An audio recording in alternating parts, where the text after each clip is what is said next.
오직 주의 사랑에 매여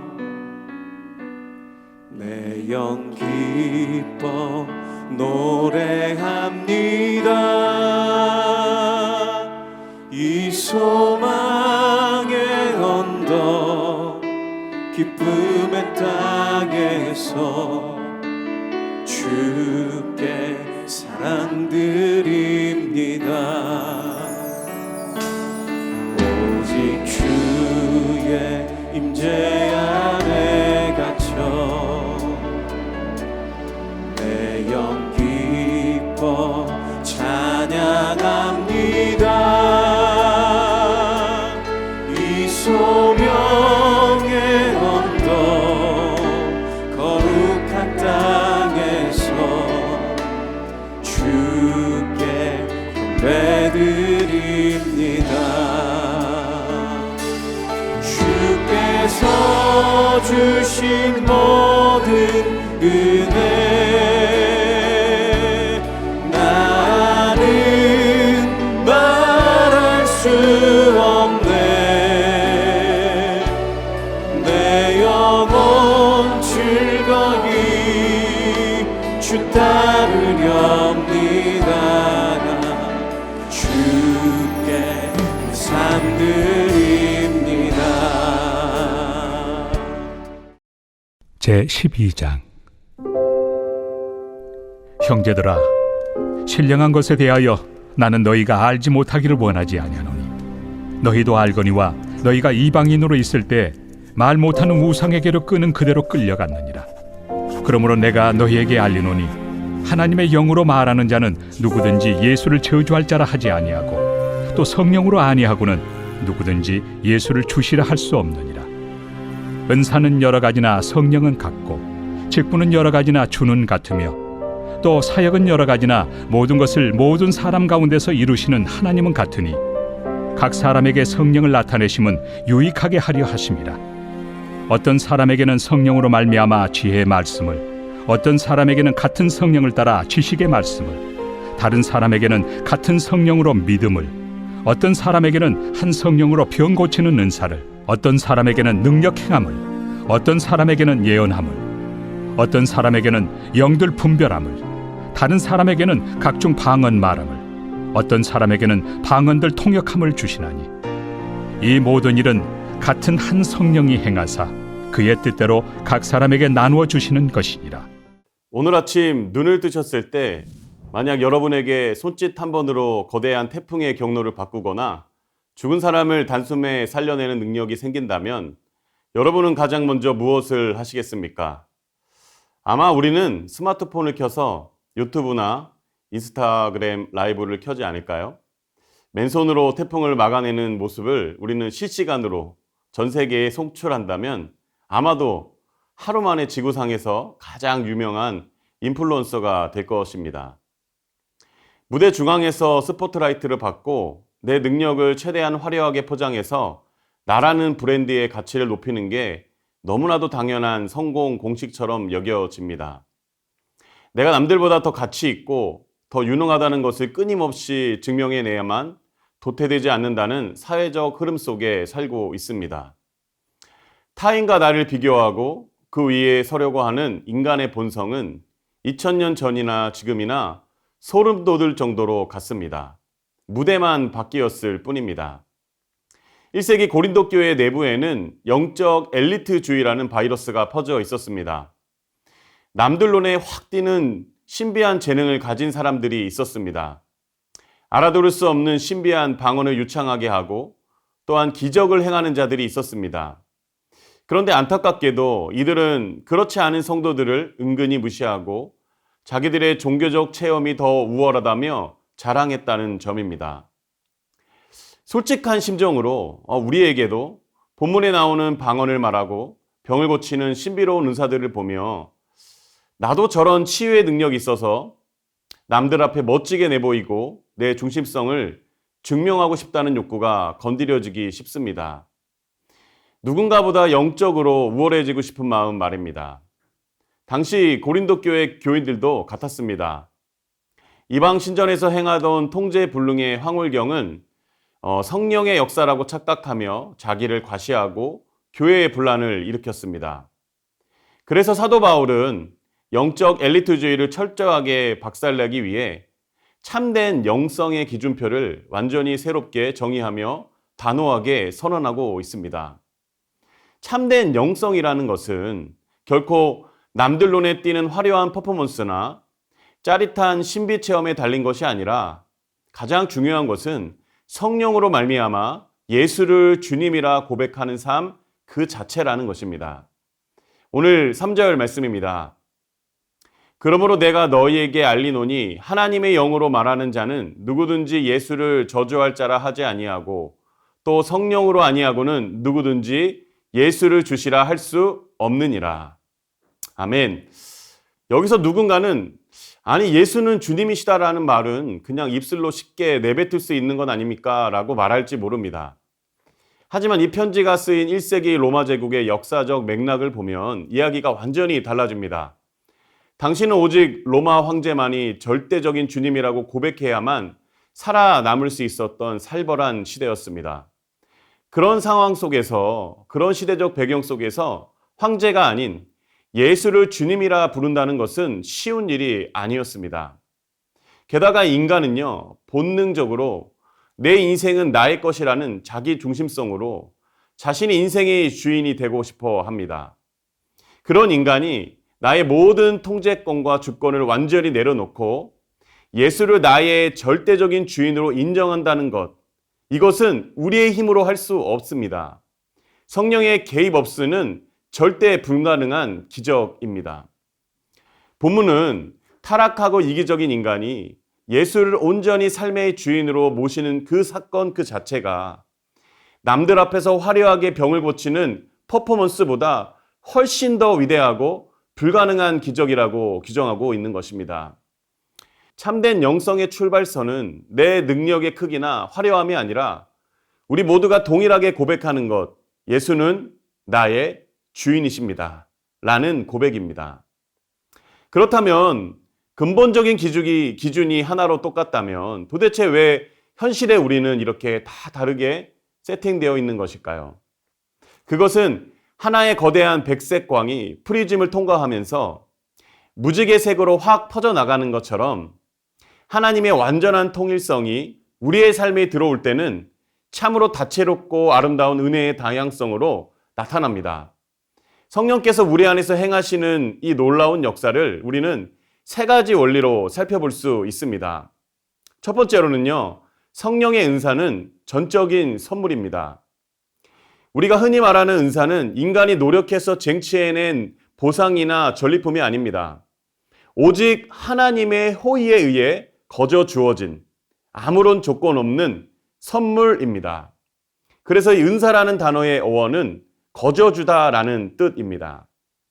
내가 잘나서 받은 것이 아니라 거저 받은 선물인 것이죠.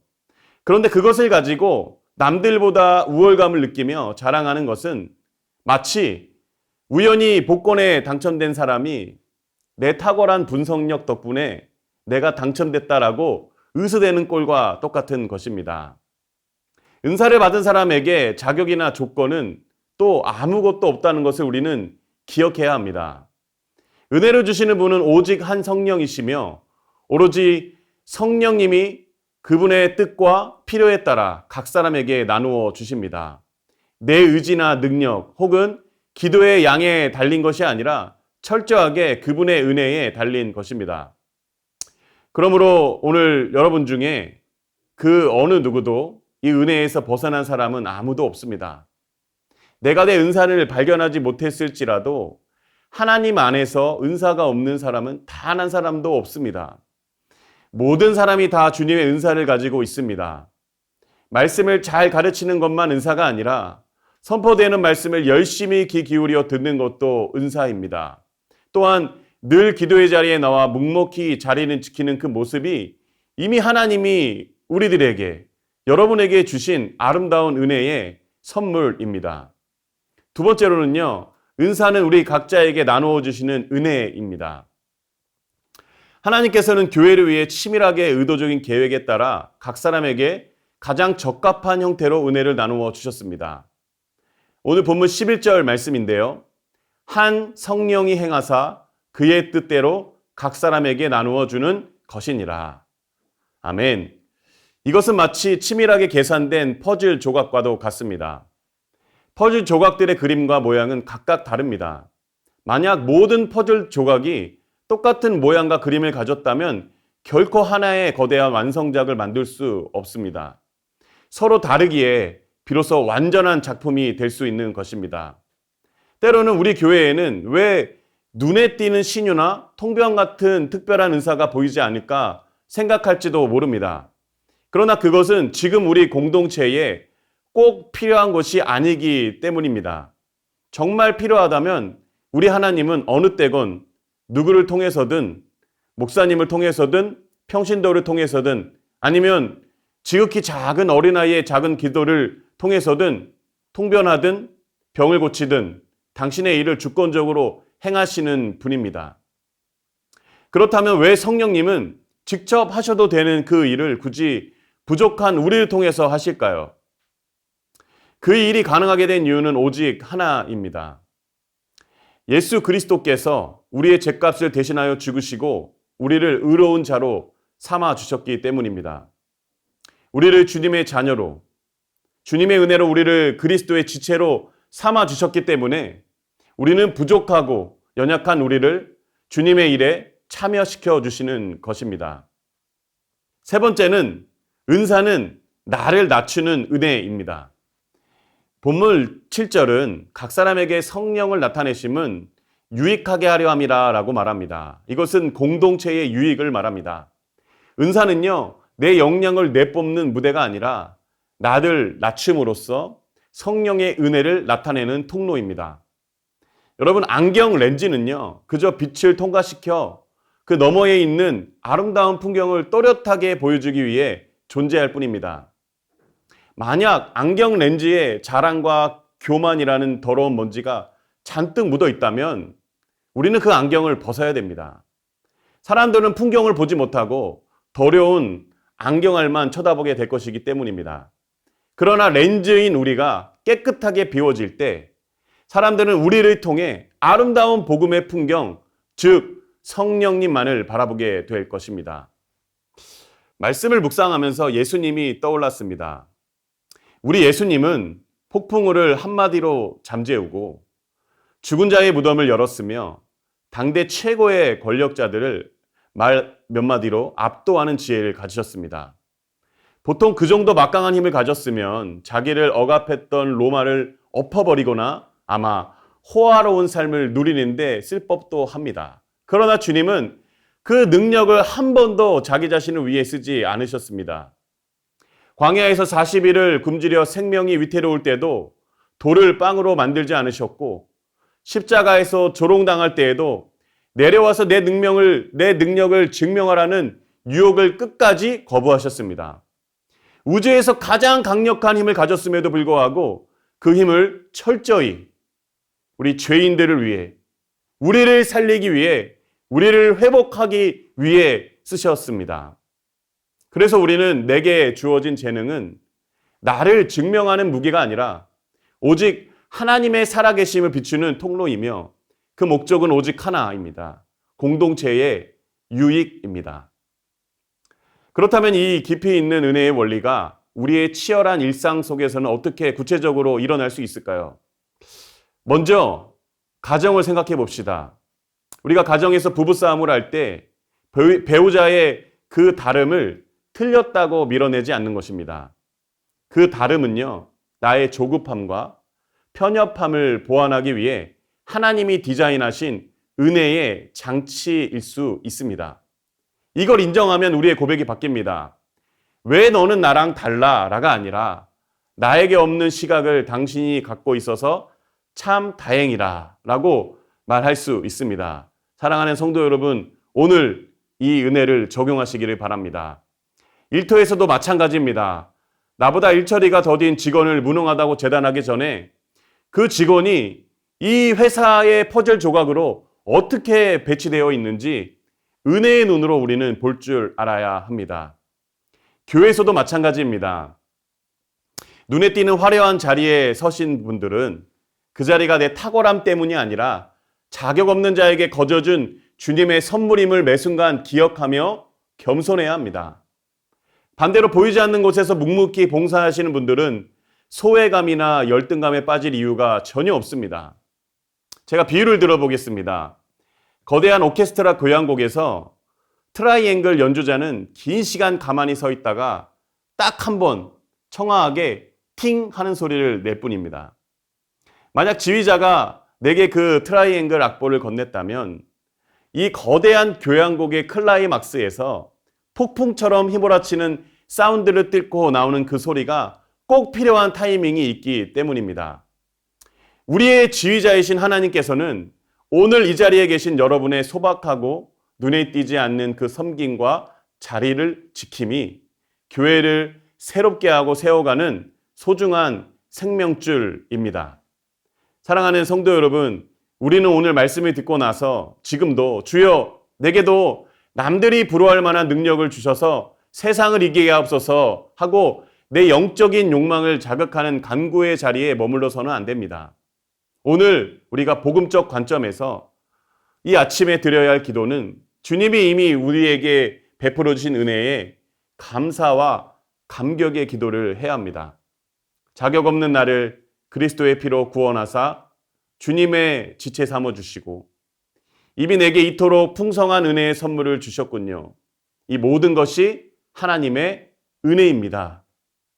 우리가 가진 따뜻한 성품, 자리를 지키는 인내, 묵묵히 들어주는 마음조차도 나를 증명하라고 주신 무기가 아니라 내 곁에 형제자매에게 유익하라고 잠시 맡겨주신 주님의 선물입니다. 놀랍게도 주님은 오늘 우리를 그렇게 사용하기를 원하십니다. 오늘 하루 시작하면서 내게 은사를 주시고 주님의 지체 삼아주신 하나님의 은혜에 깊이 감사합시다.